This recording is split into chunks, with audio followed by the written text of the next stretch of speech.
Hey there, guys. Welcome back to the Pod of Greed, our 16th straight week in a row. Can you believe that? Somehow, I don't know. I don't even understand how we do it. It really doesn't feel that long. I want to let you guys know this is a low energy day for me. It does not mean I don't want to be here. It just means I am tired. Yeah. Also, I was thinking we gotta celebrate maybe the 20th episode somehow. I don't know what that would be, but I'll take cash. It's cool with me. it doesn't feel like we've been doing it that long, but I guess I we feel have. like you didn't even hear me. I said I'll take I didn't cash. hear you. Wow. Yeah. I don't know what you're talking about. Maybe we should do a live podcast episode or something. I thought about that. Let us know if that's something that you guys would want. Anyways, yeah, we've got a little bit of trading card, gaming, entertainment, news. I think I'll say this: not a super big Yu-Gi-Oh week in terms of news. I mean, there were a few things, but I think just Yu-Gi-Oh players are just chomping at the bit for the new kind of things circuit to to start. Right, I get you. So what have you got? What's been happening in Yu-Gi-Oh? I think it was right after the pod we saw that Phantom Nightmare had come out. Phantom Nightmare. Oh, that's the next spoilers, big set after Age of Overlord. Yeah. Yeah, that one looks cool. Yeah, it has a new Yu-Bell support, which I think is dope. Yeah, I thought the Yu-Bell support was really cool. I figured they would probably eventually revisit Yu-Bell. Yeah, Konami's kind of gotten to everything a little bit over time. There's really no archetype you should just expect to not get support going forward, right? What do you think of the Yu-Bell stuff? I think it's really cool. I think they took what they did with the Neo support, and they're like, okay, well, we can take the same idea and port it over to something like Yu-Bell, because the new Spirit of Yu-Bell monster, what's its name? Let me pull it up. I guess it hasn't really been translated. We have properly, that. Yeah, we have that wrong translation, because Konami's going to change it quite a bit.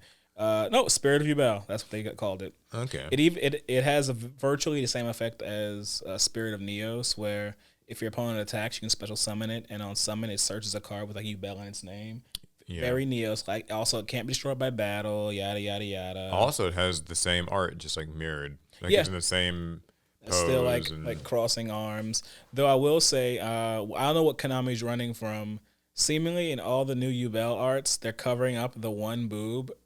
Yeah, I feel like they're kind of trying to downplay Yu-Bell's sort of kind of non-binary, dual, whatever you want to call it.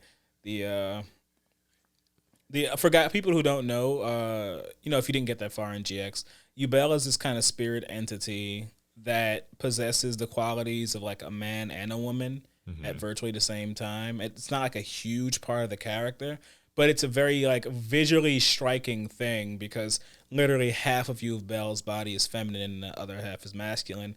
But seemingly in the new arts, they just kind of cover the feminine part. They don't want you to know. The feminine side seems like it's less prominent. Speaking of covered Yu-Bell, there's a new fusion Yu-Bell monster, Yu-Bell das Ewig Liebe Watcher. That's definitely the German translation, I can't say, right? Yeah, but Yu-Bell's always kind of had German in its names for some reason. Now, I don't speak German, guys, so in the comments, go ahead and put how you properly pronounce that. Lambast him. Yeah, go for it. But this card's kind of cool. So it takes a Yu-Bell monster plus one or more effect monsters on the field. Mm-hmm. So, the first thing people think is super poly, and you're right to think so. If this card is fusion summoned, you inflict 500 damage for each fusion material used for its summon. So in game 3 situations in tournament, it can be kind of hilarious. Mm-hmm. Cannot be destroyed by battle or card effects. Also, you take no battle damage. I noticed the Yu-Bell effect, but it feels so illusion monstery, Yeah, it does. And then if this card battles an opponent's monster at the end of the damage step, inflict damage to them equal to that monster's attack, and if you do, banish it. I do like that it gets a banish there. I was going to say, too, the archetype now can actually search for super polymerization. Yeah, that's right, with the... Which is really cool. Mature Chronicle, which is a retrain of Spell Chronicle. Yeah, it's the continuous spell where it gets counters.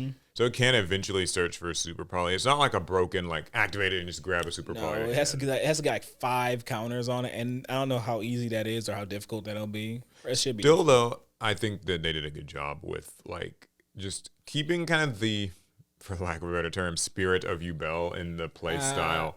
Well, because sometimes Konami they'll do the whole retrain thing, but sometimes the archetype or the monster will sort of lose its identity in the process. I mean, whole archetypes have lost their identity. I think Paul's favorite example, and I've had to adopt that example because his favorite example is Gladiator Beasts.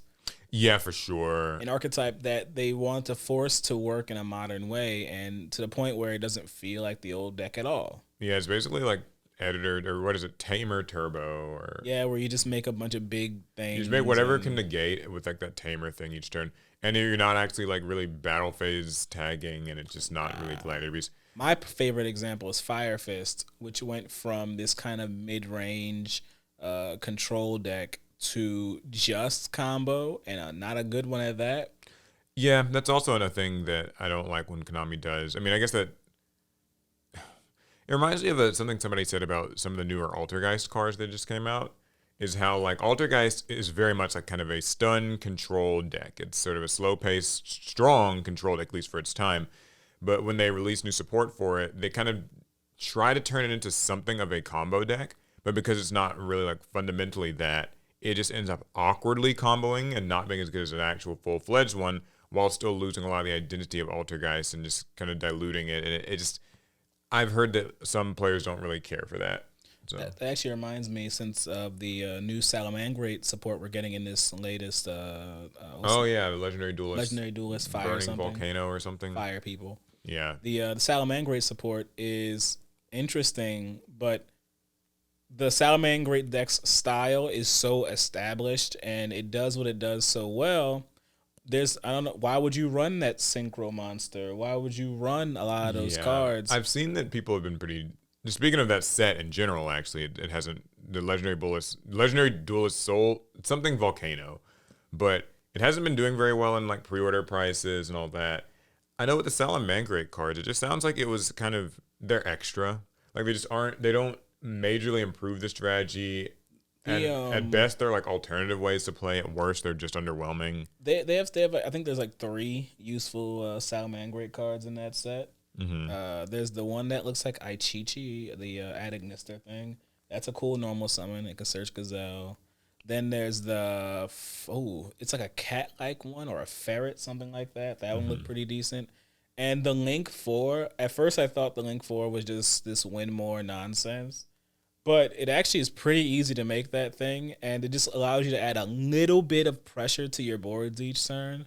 So that's actually a better card than I thought it was. Also, it just searches any Salamangreat card, leading into the whole Salamangreats. How do they win? Card advantage. Yeah, they kind of just out-resource you. I mean, I don't think that the cards are outright awful, just that they don't seem to propel the deck to like any new heights. Oh, definitely not doing anything new. The Battling Boxer support seems really good. I actually would argue that in terms of like, taking a deck that, like, I don't know, I think that it was, all of it's very good. The Battling Boxers were they were so hampered by their only good card being I forgot its name. I forget. Yeah. But Battling Boxers had like one good card, and now they get a set of cards that are easy upgrades to the deck. And it stays within the same style of the deck, which is no one's quite sure. No one really played them. I mean, yeah, that's true. I do like that their cards are kind of themed around actually a boxing match. They've got like a ref and that sort of thing. So they keep it aesthetically. I love the new Dempsey card. That's if you're a Hajime no Ippo fan, you know that Ippo's main attack was a Dempsey roll, and so it's based off the boxer Jack Dempsey. So it's a great callback. Yeah, so I mean, that's pretty cool. And of course, Volcanics, they have support. I know it's like a bit of a meme, but it does seem like, as far as like just cards that the average person seems to want, this set is unfortunately not doing very well. I saw pre-order prices on TCG Player were like $38. I fully expect to see Pain 96 opening a case. Yeah, I mean, I might actually buy a couple. Go by the card shop today and grab a few boxes, but like a box. See what's there. See what's to see. I don't know. It might actually be kind of fun. Who knows? And worst case scenario, like it's a set that you can ignore if you just don't want it. But unfortunately, yeah, it doesn't seem like it really, really hit the mark. Hitting like that. Let's see. Is there anything else? So there's been a little bit of talk online about this is kind of Twitter or X conversations people have been having. X. around card game prices, like Yu-Gi-Oh specifically being expensive, and other card games have kind of found their way in the mix. Uh, What's the like context the here? crux. Well, I saw a tweet. I don't know exactly where it started, but I did see a tweet where somebody was saying you can build like the Pokemon World Championship winning deck for $30, which is a thing that they actually do. I think they, and someone can correct me on the exact details, but I think Pokemon, they actually re-release like championship winning decks as like I do products that remember you can seeing buy. those. Yeah. And they've done it for a long time. And so it's really cool because it's like, imagine if the same thing existed for Yu-Gi-Oh, you Oh could like no, that would just wreck the do that. market. Yeah, and Konami obviously they don't, but imagine if you could like just purchase the I guess Polly Aronson's Dragon Link deck, and it was just like a that exact list pre-packaged in a like fixed product, and it cost you like $25 or $30 or So something. I do think that would speed things along for some people. A lot of people they just copy topping deck lists. I think a lot of people would like it, although I guess in Yu-Gi-Oh it literally doesn't work because the format's different. But I mean, yeah, the gist, you get the gist. So there's been some just talks about like, is Yu-Gi-Oh too expensive? Is the price a barrier to entry? I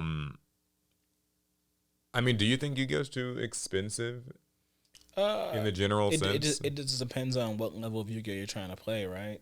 Mm-hmm. If you're trying to play casual Yu-Gi-Oh, it only gets expensive when your cards come out in like sets no one wants, and then there's not a lot of it open, and you need some ultra rares, and they have a price on them because there's a very low volume of cards, and even if you try and pull them, pull rates and like side sets are horrible. So They are. it like Yu-Gi-Oh can be expensive on the low end, just like depending on what type of decks you want to build. And on the higher end, Yu-Gi-Oh gets expensive through staples and whatnot. So I guess I could say, yeah, I think It's a bit Yu-Gi-Oh is a expensive. bit expensive. Well, I'll say this. I think when people say that, they are often forgetting two things, I would say. The first is, and you kind of talked about it, it was just like casual decks and stuff, like kind of fun decks. You really don't need like triple tactics thrust, right? I think it's easy to convince yourself that you do. It would be good. It would upgrade your deck. Like, would it help? Sure. But I think it's easy to convince yourself of that when you like watch a lot of YouTube deck profiles and like someone just, okay, and here's a profile. Oh, and 3 thrust, 3 droplets, 3 talents, whatever. That's what Yu-Gi-Oh 3 prosperity. But like really, you don't need that stuff, especially if you're playing like just with a group of friends or like kind of just at locals every other week. Like, I think that you have to kind of consider what are you expecting to get out of this game. If you're going to be again, prosperity though. yeah, that's true. You might need prosperity. I mean, yeah, it does help with consistency for a lot of decks. But even still, I mean, if your friend group doesn't even have prosperities, like you're just a bunch of fun kind of budget players, you can get by without it. And I think that Pot of Prosperity in particular, like every pot card, will, mark my words, end up printed common in some structure deck. I always, whenever this conversation comes up, I just think back to the Albash Strike structure deck. Mm-hmm. That deck that was laden with just much needed common reprints. Yeah, I think there's Dark Roller No More. They had Pot of Extravagance. Like, a lot of really good I stuff. love that deck so much. I pretty much, because I have a kind of a stack of just useful staples and side deck cards, and a lot of them just came from that deck. It was I had copies of it. The cards were common. Easy. Yeah, I mean, it's funny, right? Raigeki and Harpy's Feather Duster, which used to be like kind of elusive little cards to get. Now Konami has been printing those in pretty much every structure deck, guaranteed. I mean, evenly matched. Is like, I think that if you're a casual player, the key thing is just wait. Yeah. Just wait. Like, the cards will get reprinted. You don't have to have them to play your friends at the kitchen table. Yeah. Now, competitively, is the game expensive? Yes. Does it feel like you can get kind of priced out? Yes and no. I don't think we've had a format where it feels like you can be priced out from it in a while. Yeah, it depends on like what a person's budget is going into it. Like, I think that if you've been playing Yu-Gi-Oh for longer than a couple of years, you kind of just know that like meta decks will be expensive, but I feel that you should be, I would imagine, kind of used to it. Now, Like, I you guess should have jumping into it Yeah, for the first time. now jumping you're in- gonna lose some skrilla. Yeah, That's- jumping in if you want to like hop right into the regional circuit, you got to be ready to lay down a few $100, and that does suck. Yeah, there's But- no way around that. But I will say, once you've done it once, it tends to get a little bit easier going forward because you've kind of got invested in a set of staples and And things. now every few years or so, a deck does pop up in the metagame, and it might be some tier 1 nonsense where there is like an extremely expensive card. That does happen every so often, but I wouldn't call that the norm. Remember the prize card, I remember like the Chaos Emperor, Chaos Dragon, Emperor, or like Minerva when that was a and thing. Minerva. Those were outliers. Yeah, right? definitely outliers. That's not the norm. I think that really we haven't had any card that you need a playset of that's cost more than like maybe $50 in the last couple years. And we know it's expensive, but it could be a lot worse. Yeah, to contextualize that, I'm not saying that like $50 it makes it like a good affordable price by no means, but just that I have played through eras of Yu-Gi-Oh where like Tour Guide from the Underworld was a 3 of and it was $100. Pot of Desires, Dragonic Diagram, like certain cards like that where you had to have 3 and they were like 80 to 100 or even more. Nowadays it's at least better. And I know like the bar's in hell, I get it, but you know. It is better. But the one good thing is that like Access Code Talker or Barone, at least you only need 1. Mm-hmm. So could it be cheaper? Certainly. I hope that it will be. I'm really, really looking to these new 2-player starter decks to do a lot of the reprinting. It holds a Zeus in there for some reason. Yeah, like it's got a Zeus, so I mean, like I think that. What else might it hold? Yeah, what else might there be? Maybe some pot card reprints. I want some droplets. Finally, we get like Triple Tactics. Maybe not Thrust, but at least Talents. I think Thrust is getting reprinted. Talents could afford to be a bit cheaper. So it would be good. I think as far as like where I land on the price debate, I don't think that there's anything new being added to the conversation. I think we all kind of know that this is how Yu-Gi-Oh's been. Is it too much? I think only if you let it be. And it is a little unfair to compare Yu-Gi-Oh and Pokemon. Yeah, that's true. They have different. And this is unfair to say, but nobody plays Pokemon TCG, which is in stark contrast to them just having a world tournament with a huge turnout. But you guys know what I mean. Yeah, Pokemon. that is true. I think that Yu-Gi-Oh is a game that's less collectors, more players. Pokemon's a game that's like more collectors, less players. Not to discount either one, but just that I do get the vibe with Pokemon that like it's not expensive to play because that's not where the value of the cards comes from. Isn't there competitive like viability? I know Pokemon also I think more often does that thing where like there's a low rarity version of a card and then a high rarity version of it, but it's the same functional card. That's actually kind of crazy. I've really liked that about the Pokemon TCG. Yeah, that's something I think Yu-Gi-Oh could afford to steal, really. Like making cards, okay, this comes common and it also comes like secret or something. And the common is just some ugly thing with huge borders and text everywhere. Oh, Lord, you're gonna make it literally uglier. I mean, that's how the Pokemon ones look. Like the like common versions of their like hollows and whatnot, they look horrible compared to the nice ones. Yeah. Let's see. Anything else in games? I don't know. Don't know too much about what's going on with Duel Links. I heard there was like maybe some event or something, but I haven't seen. What do I have? I have some like Pokemon stuff. Oh, I have a fun one if you want to hear about it. Yeah, I don't have any more Master Duel stuff either. I got to Master Rank again the other night. So yep, you are officially a doggy master. Yeah, I'm playing Dogmatic. For anybody who got the wrong idea. See, how dare you give them context? Ruined it. They added the motorcycle IP Masquerena. Oh yeah, the one that winks at you or whatever. Yeah, she's like looking at you from the motorcycle. Yeah, no, not too much extra on that end. So yeah, I'd say that kind of wraps up the big Yu-Gi-Oh stuff that I've heard. So, all right, Pokemon, what you got? I've got a few too. This one's kind of fun. Okay. Correctional officer allegedly steals Pokemon cards while still in uniform and gets arrested. What? Okay. Yeah. So read it out. Let's hear it. A jailer from Alabama was apparently willing to sacrifice his career just to get more cards for free. Advance Local reported that Officer Josh Hardy was charged with stealing Pokemon cards from Walmart over the weekend. Matthew Wade, the Calhoun County Sheriff, told the public that Hardy had just completed his shift, so he just got off the job. before heading to the Walmart in Oxford, Alabama. He was still in uniform. He didn't even bother changing. Probably on purpose. Whatever Hardy was doing, he wasn't so slick about it. Walmart loss prevention officers said that they watched him open pack after pack of Pokemon cards before shuffling them or stuffing them in his pockets and attempting to leave the store without paying for them. At that point, the employees tried to stop him, but then he made a run for it and escaped on foot. Okay. Well, they caught him. He was on camera. He was in uniform and on camera. They caught the guy. Huh. Okay. Thoughts? Yo, it's not that serious, y'all. It is kind of funny, I guess. Maybe he thought by wearing his uniform that, like, you know, he might not, because, like, no, He might not arouse suspicion. yeah, like, it might not raise suspicion, or even if it did, nobody would question it, just because it's like, well, it's a police officer. You know, it's America. Nobody wants to, like, really. But like, you know, I feel like he saw the article about the guys like lifting the cards at Gen Con and was like, oh, I could do that. I think he just wanted his Pokemon cards. Why would he sit in the store and open them? Like, just sitting at the like. When we were kids, many kids would just walk in Walmart and just start opening packs and then leaving. But he's like not a kid. I'm assuming he's like 30, 40. Maybe in his mind. Yeah, that's interesting. I mean, like, was this Walmart you said? Walmart. Yeah. Well, I guess that's not a surprise. Walmart's never had good, like, loss prevention.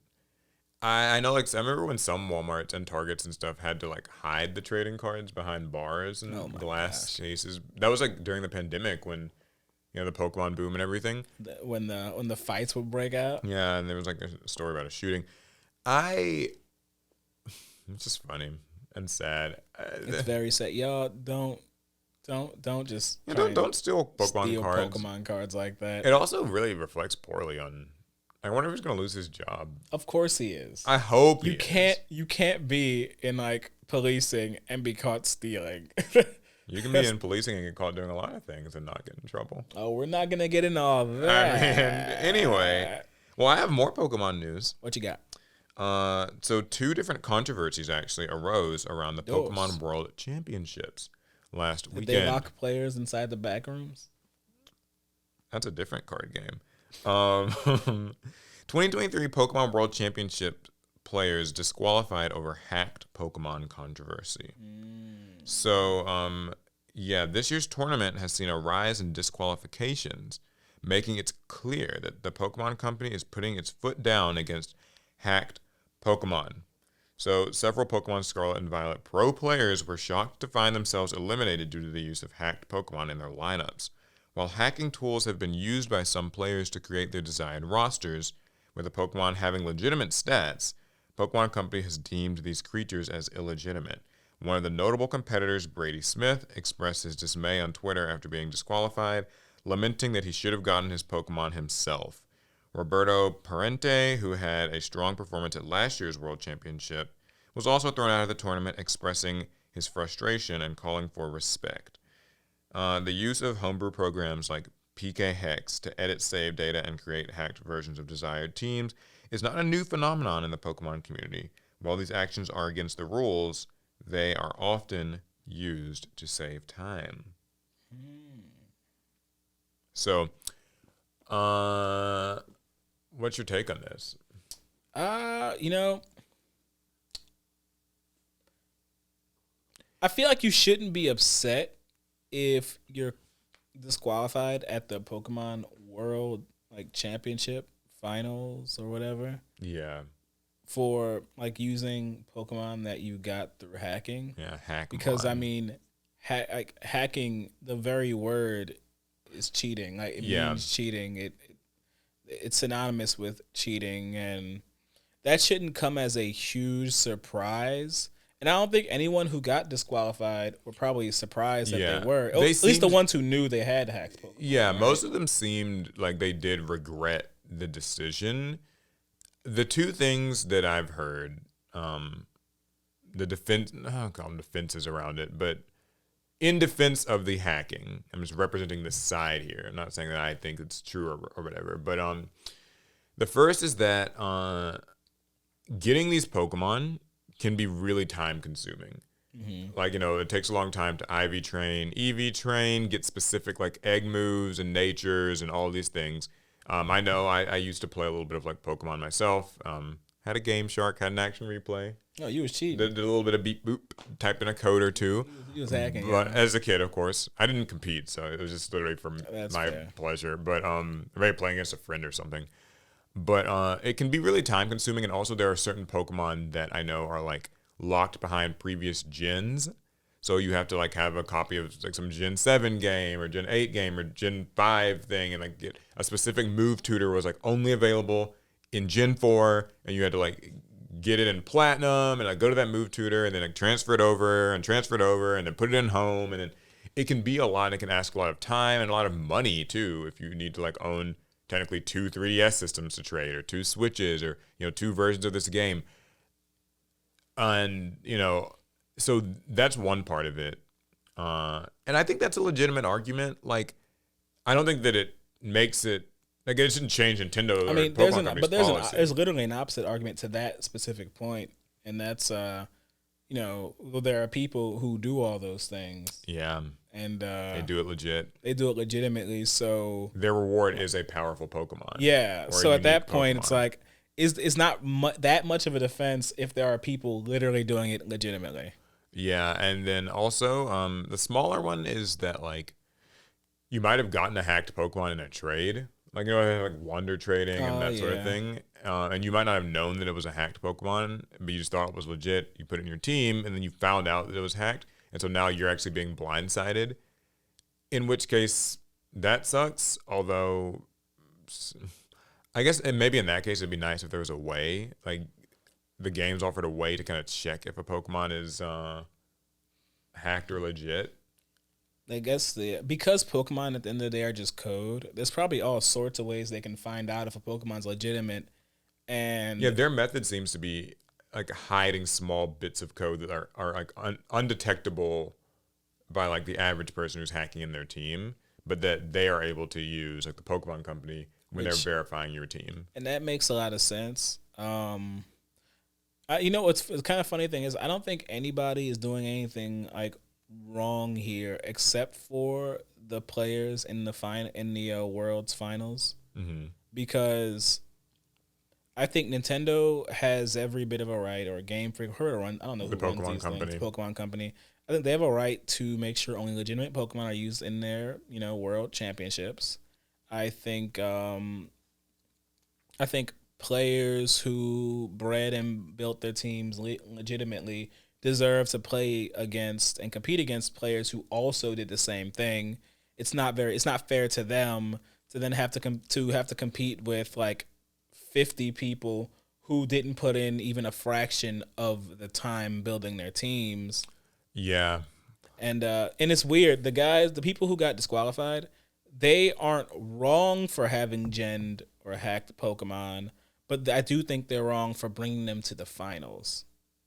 I think if you got as far as you did with your gen team, cool, but you probably should have been like, I know there are like Pokemon breeders out there. You probably should have. You're getting a free ticket to Japan anyway. Go ahead and just invest some money in getting like a safe team so that you don't have to go all the way to Japan, compete over multiple rounds just to get disqualified near the end. It's probably best to still try to avoid that. Yeah, it's interesting. I mean, I know some people said they felt blindsided because they suddenly use much stricter measures than they've used at previous official events. I don't know that that's really a defense in my eyes, but that's just something that they've been saying. It's like, you got blindsided, but you were breaking the rules, so it's like... Yeah, it's that fun little argument that comes up, and there's a lot of spaces where this has happened, like different games, different communities, where it's like, well, I should, it's too tedious, or it's too this, or it's too that, or they used to be looser, and now they're being stricter. But at the end of the day, you did, that you did cheat. Yeah, I think so. Go ahead and like hack your Pokemon as much as you want. I think let's go ahead and put the onus on the Pokemon Company, on Nintendo, to stop players from doing it, because it is a hassle, it is a time commitment, and it is a huge money commitment to get these Pokemon. So I say go ahead and do it. Make them stop you. If they're only stopping you in the finals, then do it until you can't anymore. I don't know if that's the best bit of advice. I mean, I would say just like I don't even know where I land on it. Because I mean, I get it. It does suck. There's so much time you have to put in, and so much like hours of work, money spent. I wouldn't encourage anybody to like. I wouldn't say like, okay, just go and start hacking and try to make it to the finals, because at that point you'll be losing your like spot at the world stage. More so, just that. Well, like, I mean, well, no, like you don't bring the Hackmon to Worlds. You just play them until like until it's like no longer safe to do so. But then, what do you do for worlds? You get a legitimate team. Okay, interesting. I mean, like I want to hear people's takes on this. Like, legitimately, I don't play enough competitive Pokemon to really know like anymore. This was like 10 years ago when I was playing. So, but yeah, if you guys have like thoughts on it, I don't think that there's. I mean, I think that there's like like a fun Yu-Gi-Oh analogy I just thought of for this. Oh, okay. So essentially, what Pokemon players did was they print off proxy Yu-Gi-Oh cards and took them to tournament. Yeah. And in a weird way, because what they did was circumvent the time and cost of building their decks. Yeah. I don't know. What do you guys think? Or where do people land on this? I'm very curious. Is it something that is it like the Pokemon Company's fault for enforcing this? Should there maybe be a way to check if you have hacked mon, so that way maybe like if you got in a trade you can check? But see, something I thought about even with that is like the way that Pokemon would likely do something like that would be there's some old man you can go to in some town, right? And it's like, hey, I'll examine your Pokemon and see how much it likes you, like the friendship people or whatever. Oh, it hates you. And it would say a specific like little phrase that kind of implies, oh, this Pokemon seems weird and there's something off about it. Like they wouldn't outright say it. They would do something like that. But I think that the Pokemon Company can't acknowledge hacking like in game, because that would actually maybe encourage people to hack, and they can't like admit that you can hack. It's kind of like how Konami and other like card game companies can't acknowledge a secondary market, like officially, publicly. They, I'm sure, know, right, that like Yu-Gi-Oh cards sell for lots of prices and all that. I think they're labeled not for resale for the most part. But like they can't. Tough story. But there is another Pokemon story. It gets better. Also around the World Championships. This one's less in-game stuff and more out-of-game stuff. Why the Pokemon World Championships going to Hawaii is proving a controversial choice. They're going to Hawaii? So fresh off its most recent turn in Japan, the Pokemon World Championships is returning to Hawaii. This is proving to be a controversial choice in some quarters. This is from IGN. So earlier this month, wildfires swept across Maui and other parts of the state, killing at least 99 people. Against the backdrop of this tragedy, a Pokemon Company spokesperson donned a Hawaiian shirt and stood on a beach alongside a Pikachu to announce that the 2024 event will be taking place in Honolulu. So they followed this announcement by donating $200,000 to the Hawaii Wildfire Relief Fund. In a statement announcing the donation, the company said, "Our hearts go out to all those who have been impacted by the devastating wildfires in Hawaii." Some praised the donation, but others had misgivings. And they basically think that it's, sort of like socially indelicate of them to announce, like, hey guys, Pokemon Worlds next year is going to be in Hawaii while all this terrible stuff is happening in Hawaii. Well, I mean, isn't that the U.S.'s problem? Well, listen, that's what people are upset about. I'm just saying, like, this is a Japanese company. Like, the wildfires in Hawaii are really our problem to deal with. And, I mean, it's something that we haven't done the greatest job of dealing with, is my understanding of that situation. Yeah, I think it's weird to be upset with the Pokemon Company over this. And the reason I say it is this. They probably, like, have booked the venue and that location, like, several months before even this announcement came out. And It's also going to be, like, next summer. So... presumably the fires will be over. I don't know about that. I mean, maybe. You think they'll burn that long? Well, I mean, but California has wildfires like all the time. Like, it has seasons where they're just bad each year. Yeah, it feels like California's just one big wildfire now. But I mean, I guess I just don't see how it's like really the Pokemon Company's fault. Like, they're hosting an event that they like plan like 18 months in advance. Like, I don't know that you can really. But some people seem to be a little displeased by it. They feel like it just was inconsiderate of them to happily announce this. I mean, I think what I find interesting. I think I've seen more discourse around the wildfires in Hawaii than people actually trying to help in Hawaii. Yeah.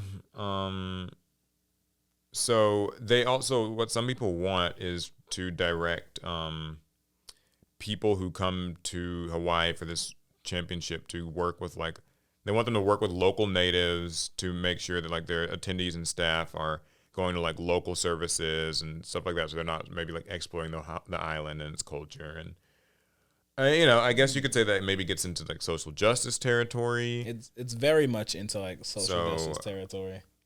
yeah, Like, I don't really know. Because like these aren't bad ideas, but you're calling on this like foreign corporation to do that. This one tweet says, I really think they need to reconsider hosting Worlds in Honolulu, in a place that is hurt by a lot of tourism and gentrification that also is struggling with some of its worst wildfires in their history. It's just a bad idea. But couldn't they use the money that this would bring? Yeah, I mean, I guess some people think it'll worsen the environmental damage, though. I mean, people are gonna go to Hawaii one way or another. Yeah, I don't know. I typically I find myself like kind of for these sorts of causes, but I guess I don't really know that this is. I don't know. I don't think it's that bad. I don't love the way that we have terraformed and removed the cultural identity of like Hawaii and its people. Speaking as an American. But now, I mean, this is a state that is almost completely like run by like tourism dollars. So this is a big event. It'll bring lots of money to the state. It will probably do wonders for helping like reconstruct just, monetarily. I mean, I say go ahead and have the event. I also think that it's going to be in 12 months, so things could look different. I hope I'm not like being inconsiderate in saying that. I really don't.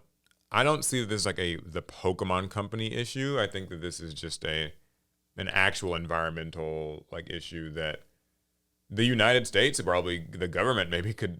That might be like more of their job to step in. And it's really something for our government to clean up. So that's my other Pokemon World Championship story. It sounds like it was a bit of a controversial event in its own way. Yeah. Any other Pokemon things? I don't have any more Pokemon things. All right, but what do you have? So I have a Lorcana Magic the Gathering mixed story. Oh, fun. I always look forward to hearing more about my favorite card games. So, Lorcana's coming out. Is it? Yeah, or is it Lorcana? I don't know. Never found out. The character's name is Arcana. I ask people to like tell me how to pronounce it. I still have heard people say both. So of course. I don't know. Anyway. So Lorcana's coming out, right? You know what else is coming out? Magic the Gathering's new set, The Wilds of Eldraine. Okay. Now, no one would think that these two things happening at the same time, or roughly the same time, could be related. Except when you start to consider the fact that The Wilds of Eldraine is fairy tale themed. The very same fairy tales, which are public domain, that these Disney characters are based off of. Oh, so this article asked the question that no one was thinking. Is Magic the Gathering's new set intentionally similar to Lorcana? Are they trying to co-opt the Lorcana release? No. Yeah, I don't think so. Mostly because, I mean, sets are planned and made so far in advance. Like, we only found out about Lorcana a year ago. Like, yeah, we didn't even know like when exactly it released. I don't think this has anything to do with like that. That would have to be some expert 3D chess business strategic planning by wizards to land this around this time. No, don't get me wrong. I mean, I think the fact that they're both fairy tale themed and coming out at the same time is like kind of a cool. It feels like almost like that flavor is extending to like more than one game at one time, and that feels kind of neat. But I don't think that it was intentional in any way. I don't think either company had anything to do with it. It just happened to. You remember how last week we were talking about that the expensive like Elsa card that's coming out in the Lorcana? Right. Well, they want to show this Hilda, the Icy Crown card that's in the Wilds of Eldraine, as if this is saying, are they trying to steal some of the shine from Lorcana? The thing is, because they're rooted in the same public domain, like classic works, there will be similarities. But I would chalk this up as a coincidence. I mean, I'm gonna be honest here. I don't think anyone's mistaking Elsa with whoever that card is. Like, Hilda of the Icy Crown. yeah, like I mean, people know who Elsa is. That you can say all kinds of terrible things about Disney, and most of them are right. But like, one thing they know how to do is like make a distinct marketed like character with an identity. That's true. one thing they know how to do. Because they sell millions. They sell so much merch. Like, trust me, there's not a child on this planet who's going to get those two mixed up. They know exactly who Elsa is. They're like, who this? And then they will buy their Elsa merch, their Elsa Lorcana cards, their Elsa blanket, and everything else. That's not like me taking the side of Disney or something or whatever. I'm just saying, like, I literally don't. You Disney apologist. I just don't see. He loves Disney, Max C, and Hawaii. I'm truly a terrible. I love the Pokemon company. You love that Pokemon company. No, I mean, it's cool. I just don't think that there's an actual correlation. Yeah, me neither. That said, though, looking forward to the Lorcana release. It's coming out this Friday, I think, is when it's like this weekend. That's when it goes live. I know our local card shop is doing a pre-release, and it's actually going to be like a free tournament. I think you just have to buy like a starter deck to play. Oh, okay. And so it's meant to be more about just learning how to play. Learning and figuring it out and just getting cards. I want to. If it's Friday, I think I have the free time. I'm going to try to attend, and of course, in my Paul way, I'm more so attending to like observe. Yeah, Paul don't like playing other card games. I don't. I mean, y'all know this. You've been listening. I want to literally just attend just for the sake of like,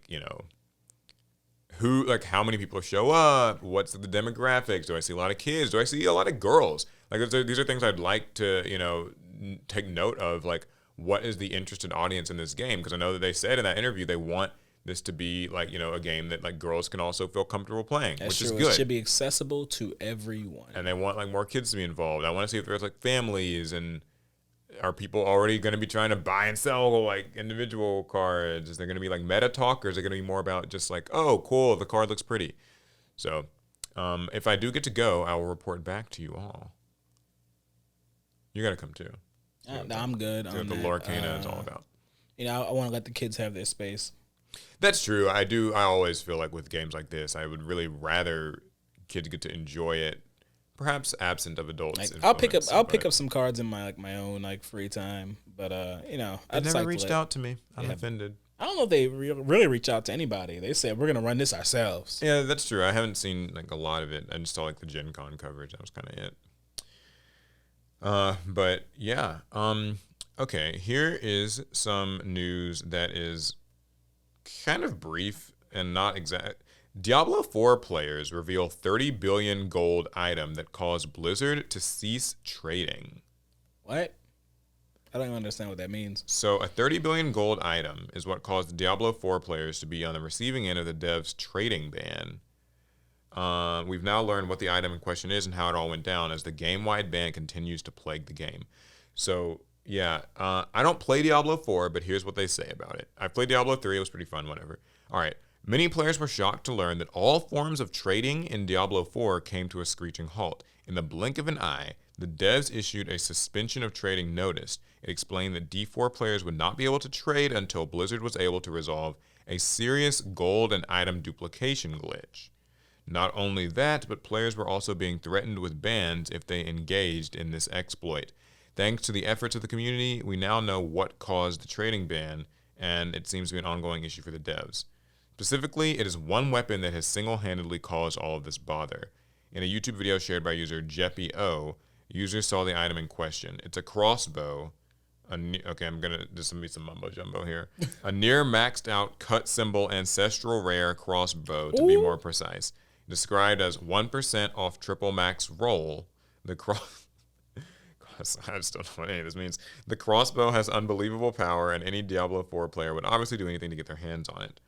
Initially, all any player needed to do was stump up the first auction price of 150 million gold, and the user would sell.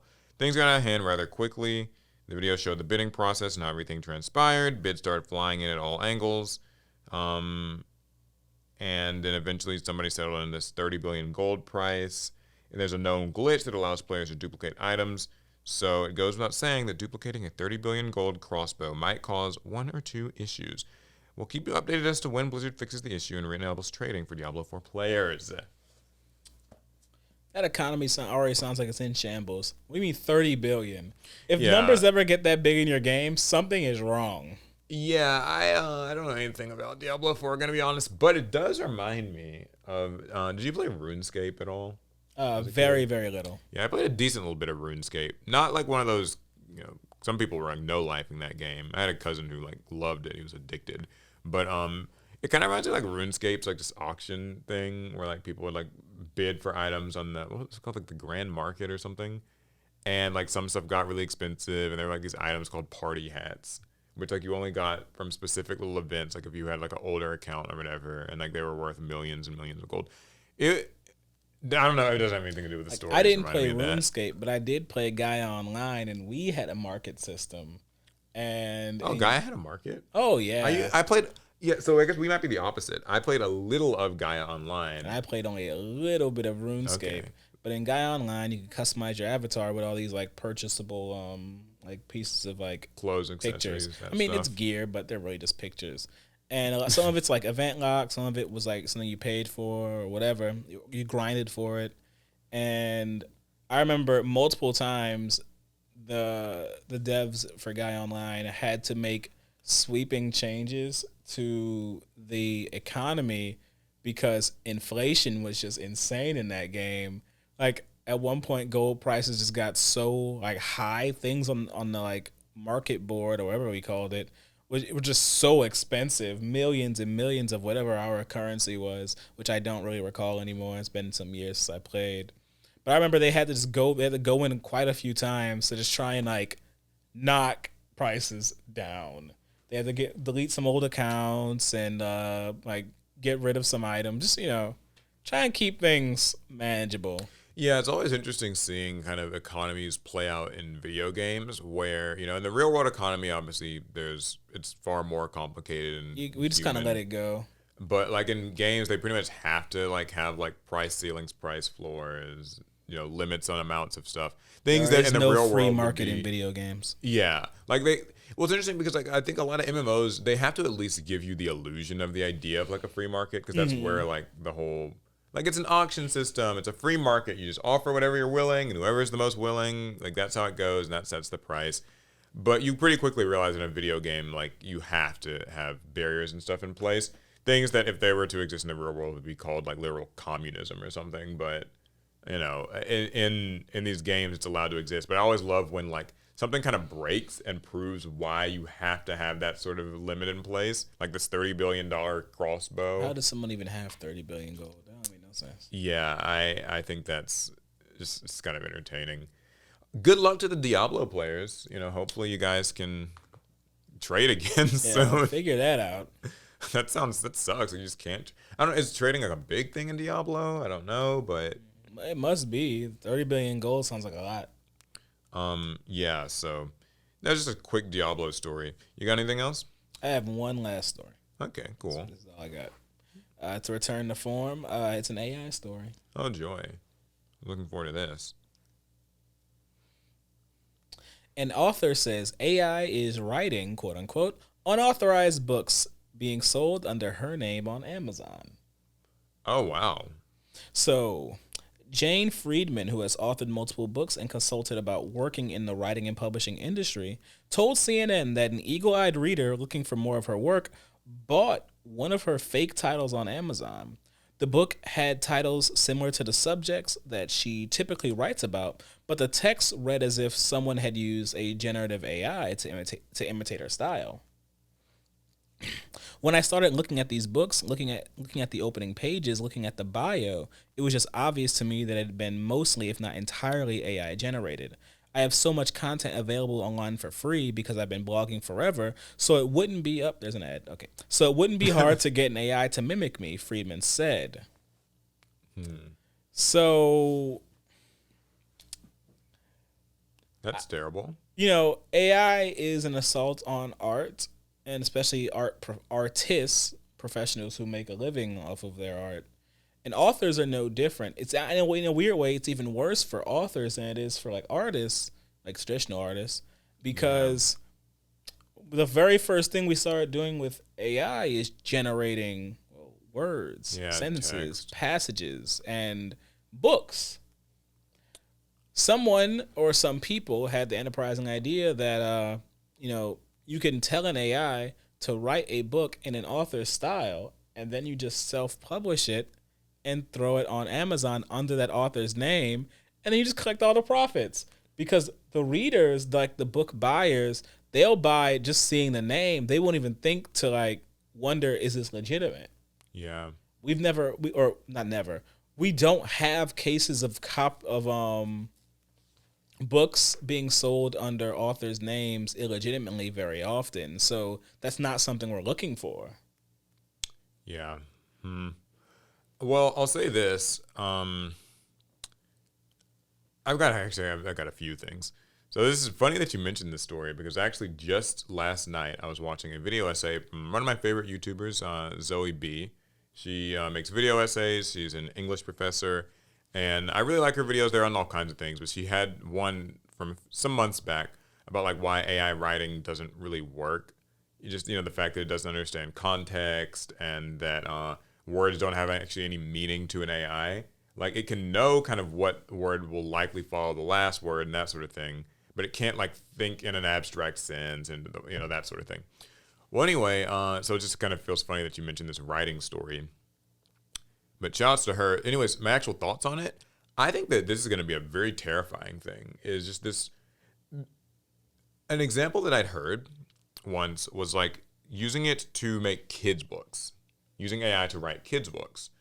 Because if you think about how like kids' books kind of are, like they don't really like, they can be like kind of nonsense. Yeah, right? Simple and nonsensical. The duck did the thing and then it met the turkey and they ate waffles together and went home and they were happy. Like the duck got stuck and ate a hockey puck. Yeah, like it can just kind of just make it rhyme or like it's just about animals. And it's interesting because people would make these things about like how like ChatGPT kind of can write weird, funny nonsense that doesn't make sense sometimes. But if you think about it, if you asked it to write like a little short poem or like children's book or something, that nonsense is like perfectly on brand. Like it works exactly as intended, and then you could like self-publish that as like a kid's book and just make some illustrations or generate some mid-journey. You probably wouldn't make millions, but you make more than what you would have made before. Yeah, I mean, because like kids' books, a lot of teachers just want to have a lot of kids' books in their classrooms, or parents might just order it, and so it's kind of frightening that AI could be used in that way. Now, what you're describing is a lot more sinister because it's actually taking an artist's like style and pretending to be them. Something that came to my mind is what if you didn't even take the artist's name? You just trained it on their writing. The problem with that, people might struggle to buy your book if your name has no weight. Because then usually if I find a book from an author I don't know, I do buy books like reading. If I don't know the name of the author, I'm gonna click on the sample on Amazon or whatever, or if I'm in person, I'll look at the first few pages. I'm gonna read a little bit. And I think that's where AI falls apart. Usually, when you read AI text, it rarely just does. It feels AI generated. It doesn't feel legitimate. And this kind of circumvents the problem. If you just put an established author's name on it, they already have a fan base. Yeah, they've got a fan base, and people will actually be less likely to inspect further. Because like, well, it sounds enough like what she'd write. It sounds enough like her past work. Then they'll realize, hey, this is a different publisher. They don't use this publisher. And then they're like, wait a minute. But you know what's sad? There are people who don't really even look at the publisher and stuff like that. Like, if you read a lot. Like, you probably will, you'll check after you notice something's wrong. But like for someone who's like picking up a title for the first time and whatnot, they're not looking at that. Yeah, that's true. And I mean, admittedly, I don't even think I always look at like the publisher of every specific work. So I might not immediately notice something's wrong, and I think I look at publishers usually when I'm looking at like titles that I've seen before, and like the covers are different. I'm like, oh, it's a new cover. It's like a new edition. Who printed this? I only look at publishers after I've already invested. After there's like something. A need to look at it. Yeah. So I don't know. I mean, that's a scary thing. I think it's maybe not as scary as art, but then in its own way, it could be more scary than art. It's a little bit easier. It's easier to do probably harder to like do well. I don't know. There's one other little related thing about that, actually. It's a funny tweet I saw, or a zeet. Don't know like how legitimate this was, but I could believe it. You guys can maybe look into it. So, is Sick if you the go comments on them. if you go on Google Scholar, and What's that? Google Scholar is like the Google search engine for specifically finding like academic research papers. Oh, you mean the thing that never worked for me in college? Yeah, I know. Apparently, it's gotten better, but yeah, you can find like published academic works, journals, research report, that sort of thing.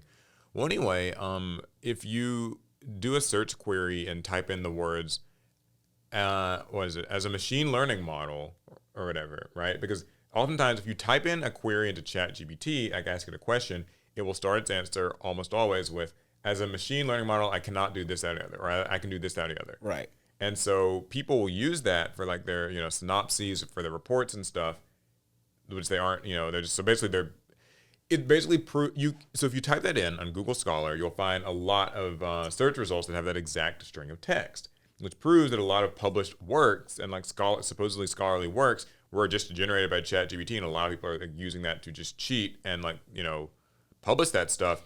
Yikes. And if you didn't know, you might not like really, so it's apparently some of them have been taken down now. Google's gotten around to like kind of removing some of that stuff, but some still up.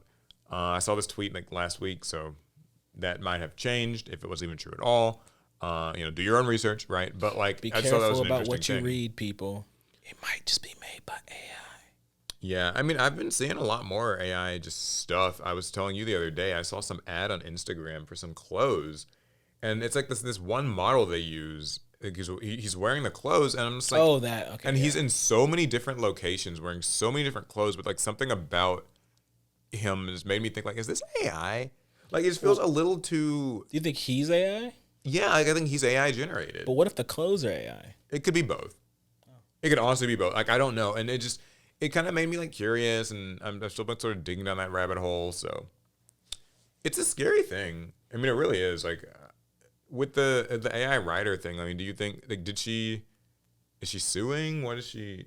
Let me double check. I don't think I made it to the bottom, so we have to come on. I'm very curious because I would like to know if there's like can she seek some damages or something? I hope, given that. It's like, I mean, it's seemingly it's not just that it's taking her text to learn with, but also claiming her name. That's definitely got to be something, right? Okay, I got something. Amazon removed the fake books being sold under Friedman's name and said its policies prohibit such imitation. We have clear content guidelines governing which books can be listed for sale and promptly investigate any book when a concern is raised, Amazon spokesperson Ashley Vanacek said in a statement, adding that the company accepts author feedback about potential issues. We invest heavily to provide a trustworthy shopping experience and yada, yada, yada, yada. Okay, all right. Amazon also told Freeman that it is investigating what happened with the handling of your claims to drive improvements to our processes. Okay, that's great. So that's just them doing their corporate speak. But if nothing else, they did remove the books. They'll probably put something in place to try and root that out a bit easier. Hopefully. I mean, I hope she can. I feel like she deserves some of the profit. Maybe not some of the profit. I mean, I don't know, some damages would be good. I mean, I guess that's assuming they can find the person who's doing it. Because I mean, is it plagiarism? I don't know what you call this. Yeah, it's that fun arena of AI where it's like, is it plagiarism? Is it what is it? It's a scam, but I don't know what law it's specifically breaking. You can tell me in the comments. Yeah, Amazon. We got lawyers in here. Well, it's interesting. Amazon, like they say that they'll do something about that, but they're known for. Just fake reviews, stuff getting sent like unexpectedly to Amazon, people. it's cut its teeth on books, That's true. They should take a little more pride in at least keeping I hope the ebook and like stuff services. And again, I've seen some things sold on as far as in the Kindle library, and I'm just like, why are y'all selling this garbage? Well, I forgot the last story then, I guess, for us. All right. Serve it up. This is from The Verge. It's time to rethink our relationships with streaming services. And this is actually something that I have been thinking about a lot myself over the last year. That's true. I've left Disney Plus multiple times, and I keep coming back, but I don't like. But it's better now. Like it doesn't treat me the way that it used to. Okay. We're in a good place now. Yeah, so everyone's long-standing concerns about the streaming space being a bubble on the verge of popping have proven to be more than warranted over the past few months, as two of Hollywood's ongoing labor strikes have raged on. But with the most recent round of services like Disney Plus, Hulu, Peacock, and Paramount Plus raising their prices during Hollywood's ongoing double labor strike, no less, to meet the demand of shareholders for never-ending profits, the time has come for all of us to seriously rethink our relationship with the platforms that have become, quote, the new cable. So I don't know if you heard about this recently, but yeah, Disney Plus is raising like its prices. That's like a thing that happened. In 2022, this is from a study they found. In 2022, a basket of the top U.S. streaming services would run you about $73 per month. But the same assortment of plans will now cost $87 this fall, a figure that sits just above the $83 price tag that the average U.S. monthly cable plan comes with. So, lot to unpack here. That's just kind I of the do gist of want the to point article. out one kind of like logical fallacy here. Okay. That by comparing the price points of all these streaming services and cable, that's actually under the assumption that you can actually access the same content. Yeah, that we'll get to that. Okay. Because or here, go ahead. I mean, Yeah, because streaming services now have so much original content that you can't actually get on cable. Yeah, that's you their can make sales the pitch. argument that they're actually worth more than cable, since so many eyes are on these original streaming programs. Right. So, this is a concern that I'd always kind of had. Was like, I remember when Netflix came out and it was like $7 a month, like way back when or whatever, The good or back old when they days. started like the streaming service at least. You know, and Netflix kind of was the only really big one, and it kind of had like everything you'd want to watch. A lot of movies, a lot of shows, original programming. But now there's so many, and they oftentimes fight over like the shows. Who's got The Office this year? Who's Yeah. got Friends this year? Who's got, Doctor Who or whatever, just some show that a lot of people like. And as they raise their prices and make these new pricing tiers and add ads and everything, it gets to a point where having all of these services becomes kind of unfeasible. Like some of them are averaging about $20 a month, right? Yeah. And that's like way too much. And so, a person used to maybe be able to have like 5, 6 different streaming services. You didn't even really think about them because they were all like $8 or $9, and like, in total maybe you're paying like $40 a month, but that's still like way less than what cable was. Cable would be like $85, $90, something like that, maybe more, maybe a little less. But I knew that as they raised prices, it would eventually get to some sort of a point where like, well, is this just the new cable? Because if you want to have access to everything, you'll have to have like Disney, Hulu, like Netflix, Paramount. Like There's a weird like kind of redundancy going on, especially with the ones owned by Disney or at least partly owned, because I remember when Hulu started, it was this kind of like joint project by a bunch of different large media companies. Disney being a major player in that, and then Disney now came out with Disney Plus, and you'll find that there's Disney Plus Hulu content on Disney Plus and vice versa. Yeah, they but bundle then them usually. There's content from other streaming platforms also on Hulu, and so there's a weird some redundancy going on. Like if you bought every streaming service that you could, you'll find that some of the programs you're watching are on multiple, and that's a waste of money. Yeah, that's another thing is there's that. I really do think it's like it's a little scary that it all kind of came full circle. Yeah. Like we use the streaming services to escape cable. Now they're kind of becoming cable. For me, at least, as somebody who I pay for like one streaming service and I just use other people's for other ones. What you pay for? I don't pay for Funimation anymore because it's Crunchyroll now. He don't pay for nothing, y'all. He's a mooch. Well, so anyway, the point is though, I don't remember which one. There's one that I pay for. I don't use it. But the thing is, it's like you have to really use the services that you like are subscriing to now. Yeah. You really get your money's worth. You You have can't to. just let them be on auto pay forever and like, right? Like, Like me and what's it called? High Dive. Bro, I use High Dive once every couple months. yeah, and it's like I don't know how much High Dive costs. Like Crunchyroll and High Dive are like at least better priced than like say Netflix or HBO. They're more or niche streaming whatever. services. So not HBO Max. I do have a Max subscription. So, I don't know. I just thought that was kind of an interesting story. Like, how do you guys feel about like, what streaming services do you subscribe to, or do you pirate, I guess. And some people do that. R. Yeah, I try not to pirate. I'm more of a like I watch the things, but like I know some people they swear by it. What you been watching Pokemon on? That's different. Yeah, that's right. I haven't watched Pokemon Horizons. I will say, I guess I just find whatever. I used to see it on Twitter. Someone's usually uploading an episode on Twitter. That's the one exception. I guess I just see the episodes on Twitter and I watch them until they're gone. Oh, so. We're all drawing the line somewhere. So yeah, I guess we all draw the line somewhere. But yeah, I thought it was an interesting story. I do think that it's kind of a worrying trend. How much can these investors because what it is these investors, like for Netflix and stuff, shareholders are demanding more profits, but a lot of these streaming services are like they have a lot less room to grow now, and so they're realizing that the next best thing is you just raise the prices for the people that you have because you can't grow, and shareholders don't care as long as you are bringing in more money. Either grow or raise your prices or do something, but we want to see more money this year than we saw last year. It's one of the like kind of issues with capitalism, just demanding growth and more profits, even if in a finite market. Even when the space doesn't really have as much room, you're gonna make decisions that aren't really consumer friendly. Yeah. I guess I worry too, because it's like, how much strain are people like expected? Because we have to just bear the burden of it all. Yeah. Like every streaming service just goes up in price. I mean, even YouTube Premium, like recently, I think they announced they're going like $13 or something instead of 11. So yeah, everyone's just kind of going up in prices, and like, how much longer can people like? Will there be a point where there's probably not a mass exodus, but like a noticeable, just like we just gotta start canceling stuff? I mean, I think streaming, before there'll be a mass exodus, streaming services are gonna announce their end of service.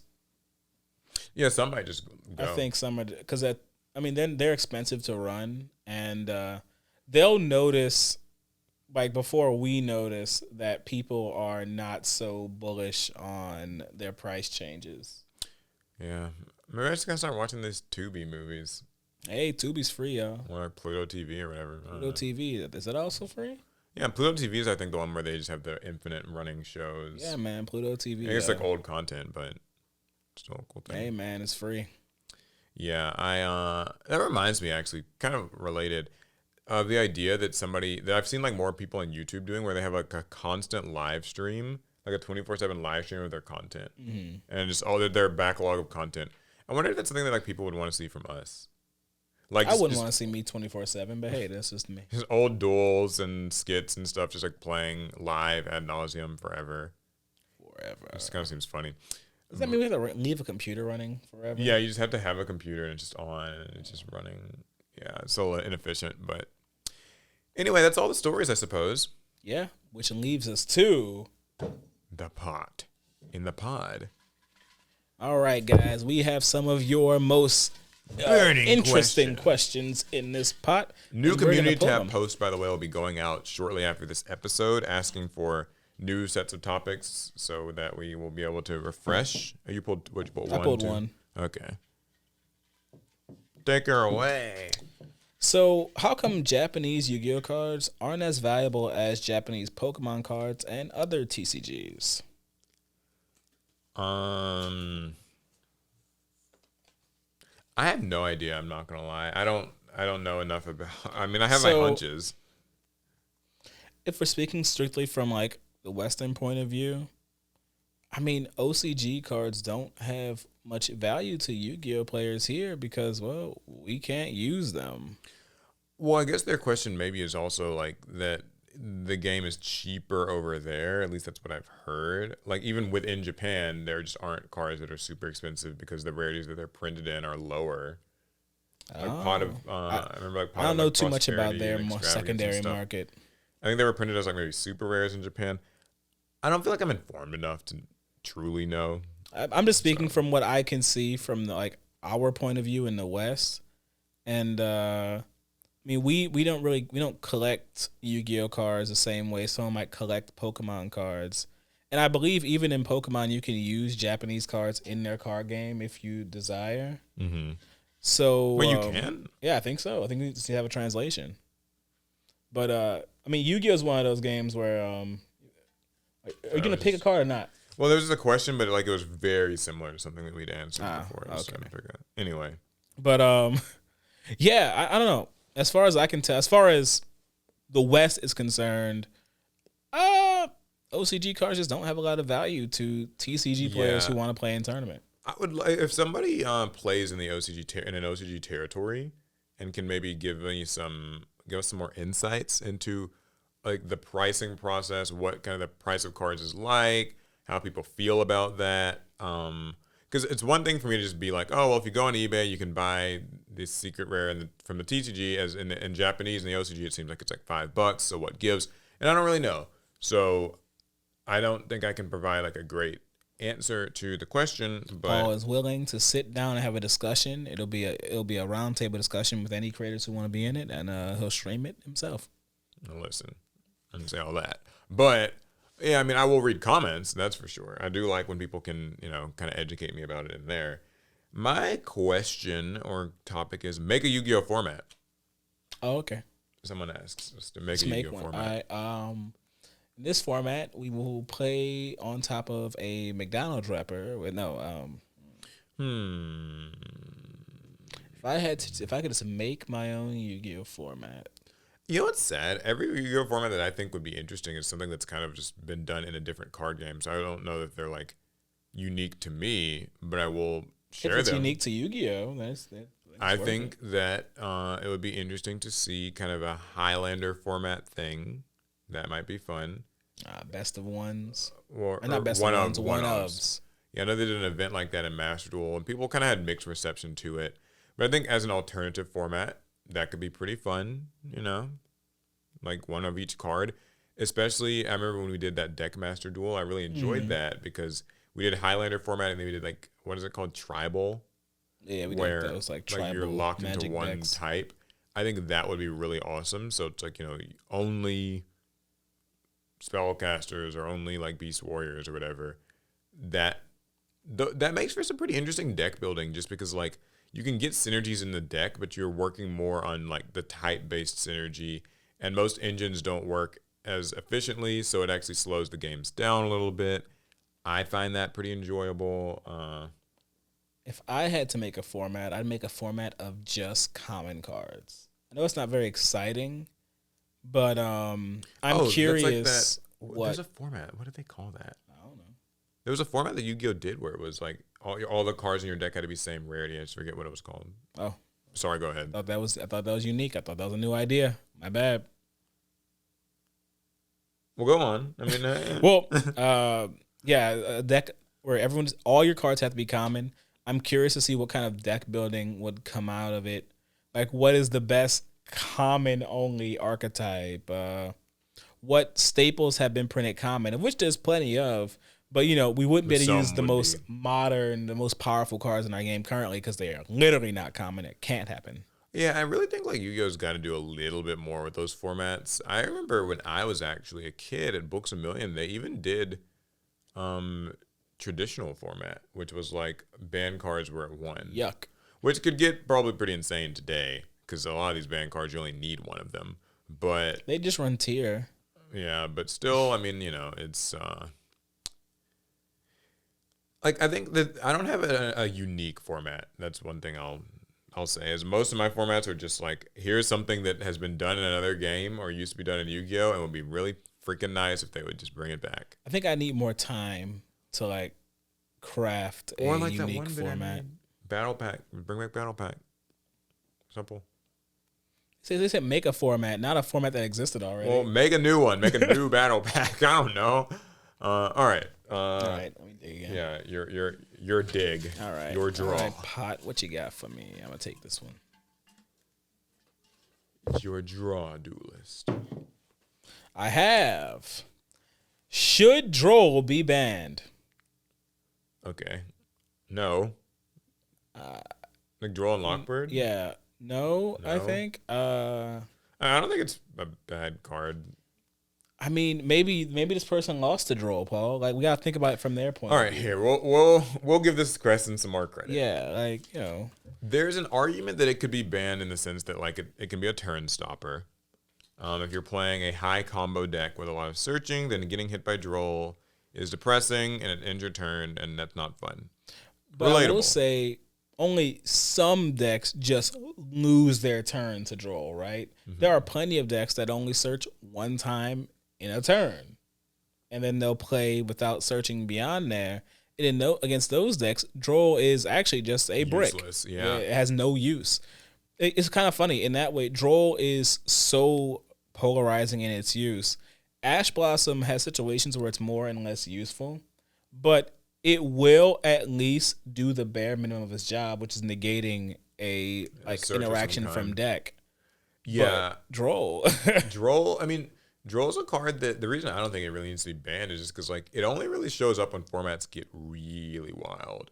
So like usually when there's like an extreme combo search, like, you know, the first turn is actually at that like 10-minute mark we always talk about. That's usually when Drolls start getting like main decked and stuff, because it's just like I remember that kind of happening against Drytron, and like there's a few other like Sky Strikers in some cases, you know, the Spellbook days, things like that, where it truly could be the make or break card, just make them have to stop. But I don't think it should be banned. I don't. What if we had a Droll version of Max C? Like after a successful special summon, you discard this card. Your opponent cannot special summon for the rest of this turn. Okay, that can be banned. I mean, Max C is banned. So like if Droll can exist like this, I feel that a Max C Droll could exist. He's trolling. Don't listen to him. that would be a nightmare. I'm picking the next card. All right. Here we go. At least it won't draw a card. Yeah, y'all just can't be pleased. Hey, this is a simple question. I'm going to draw it. When's Chris coming back to the channel?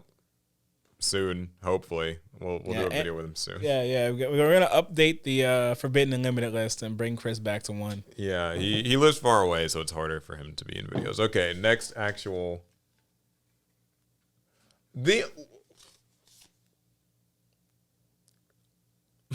What color are my Valentine's eyes?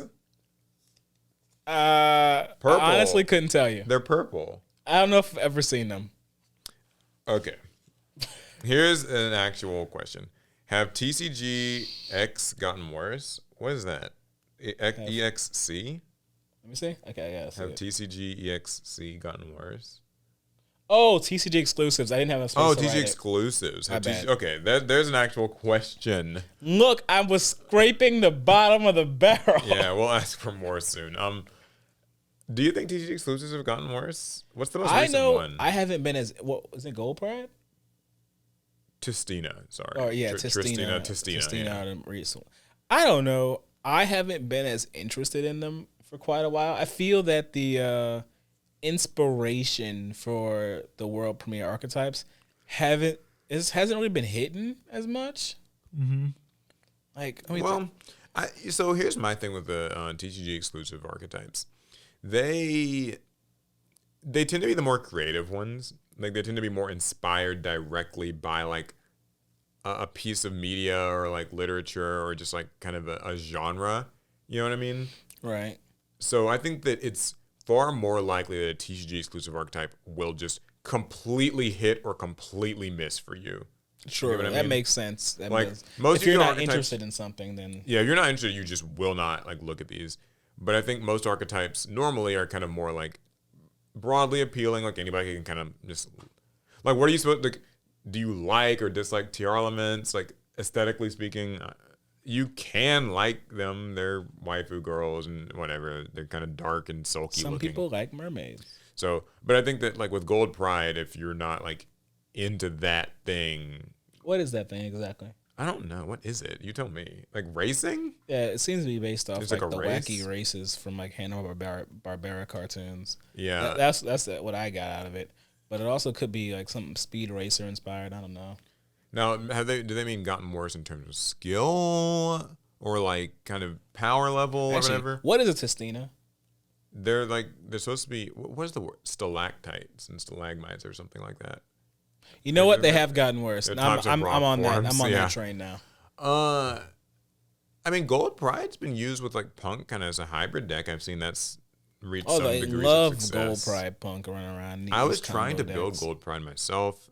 And I got most of the cards. Then I just kind of lost interest. I think I lost interest though because people were combining it with Punk, and I hate that deck to death. So Wow. I do not like Punk. I think I just see it too much in Master Duel. Has made me hate it. I don't actually hate it. I just like you see a deck or engine or whatever enough, and you're just like, oh god, more of this shit. Oh, that's like me and the what's it called with Alistair. Oh yeah, like Invoked. all that. Can't stand that Invoked. nonsense. I don't know. I guess TCG exclusives maybe they've gotten a little worse, but I think they're where they've always been. I think they were fine until Tistina. Yeah, I don't know about Tistina. They feel like that feels like an archetype that could have existed anywhere, you know? Yeah. What's your favorite TCG exclusive? Cosmo. Yeah, mine's I